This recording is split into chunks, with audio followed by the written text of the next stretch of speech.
Hey everyone, Bob from the Board Game Rundown, and today I'm going to give you the rundown on 8th Air Force Commander, a card game for 1 to 2 players by Max Michael and Stratamax Games, where you take on the role of the commander of the 8th Air Force Division that was in charge of the bombing campaign over Europe during World War II. After following this simple 3-step process, you're going to have a table that looks like this.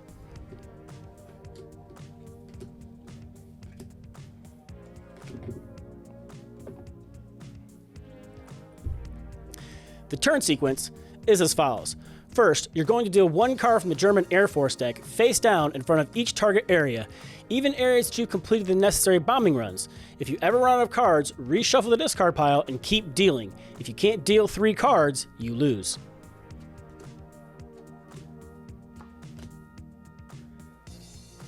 Second, you're going to deal cards from the 8th Air Force deck face up onto the tarmac to bring the total number of cards there to 4.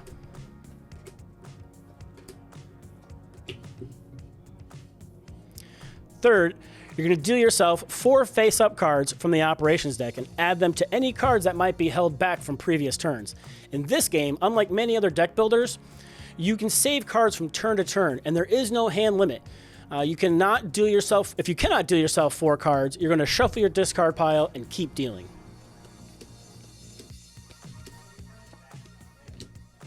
Next, using the recruitment points at the top of your cards, you're going to discard them and gain cards from the tarmac, discarding them as well. And at the end of this part, you're going to discard cards from the tarmac down till you have 2 or fewer cards.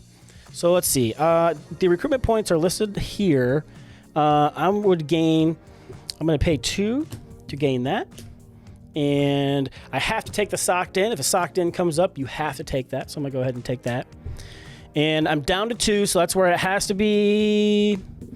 I could take more if I wanted to, but I think I'm going to hold on to these guys so I can send them on bombing runs in future turns. Next up, there would be the planning and executing of those bombing runs and flying missions. And there are 2 main types of flying missions, bombing runs and sweeps. And once purchased, you'll be able to do recon missions as well. All of your choices must be completed before moving on and resolving them. You may resolve your missions in target areas 1, 2, or 3 in any order, but you must fully resolve one area before moving on to the next. To resolve your mission, the target areas first, any recon planes may flip up 3 air defense cards, or look at the top card of the target area deck and discarding it if it's a miss. But if it's a hit, you're going to want to leave that on top. Next, you're going to check to see if you're doing a bombing run or a fighter sweep. A fighter sweep is when the fighter planes move in fast and low to try to thin out the air defense cards, flipping them one at a time and continuing to resolve them until the fighter is either shot down, successfully destroys an enemy plane, or you choose to return your plane home. A fighter will destroy the first enemy plane that flips over, catching it off guard and still on the ground. Discard the destroyed German plane into a pile of cards to be scored as points at the end of the game and discard your fighter victoriously into your discard pile.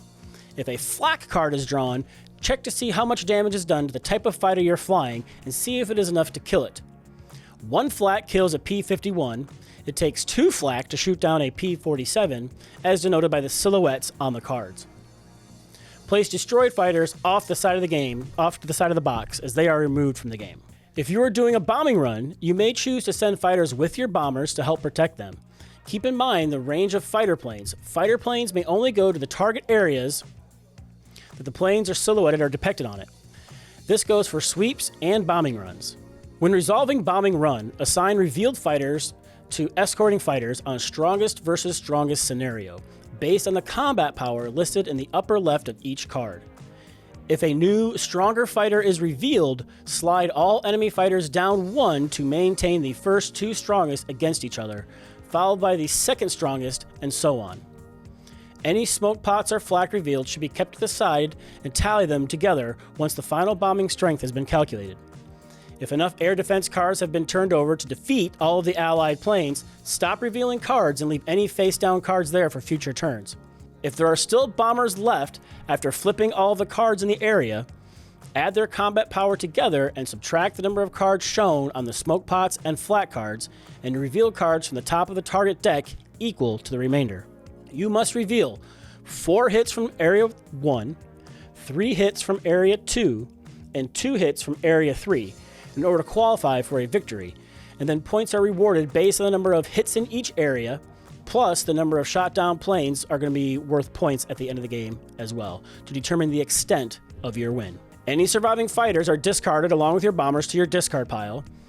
Any destroyed fighters will be placed, any destroyed enemy fighters, I should say, will be placed into your scoring pile, while any destroyed allied planes are removed from the game. Any surviving enemy planes are placed in the air defense discard pile, along with the rest of the revealed cards. Continue playing until you cannot fill the tarmac up to 4 cards, in which case check for the target area victory condition, and then tally up your points, or until the air defense deck is emptied and there's no discard pile to replenish it. I'm going to go a little bit more in depth on what I meant by when I say a strongest versus strongest scenario in the case of the combat power.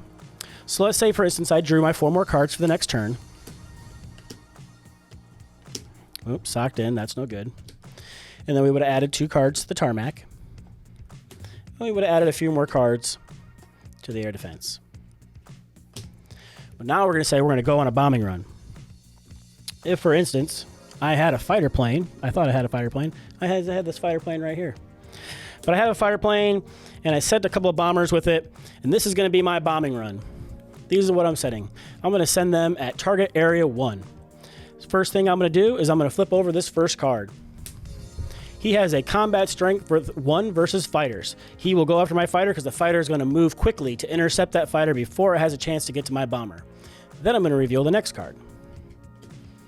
That's a stronger fighter. So what happens then is everything shifts down. So now this will go to a bomber, and my fighter will go after the stronger fighter plane. So this fighter would destroy my fighter plane, so that would be destroyed and moved from the game. This is now a surviving plane, which will go to the discard pile for the air defense deck. Now, the ME-410, that has a strength of 5 versus bombers, so it's going to shoot down my bomber, and that bomber is going to be destroyed, and this plane will survive and go to the discard pile as well.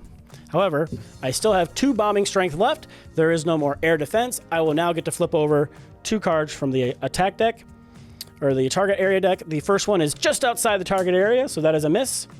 And the second one, bombs on target. So there would be 1 successful hit in target area 1. And that's just a quick overview as to how that means by cascading down. So if another plane were to come up and it was stronger than that first plane, again, those planes would shift down, and it's always strongest versus strongest, and then so on down the chain. Second strongest versus second strongest.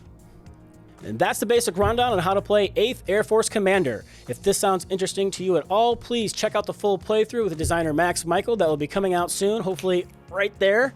And keep an eye on Game Crafters for the release of this game. In the meantime, I've been Bob. Thanks for joining me on the Board Game Rundown. Until next time, thanks for watching.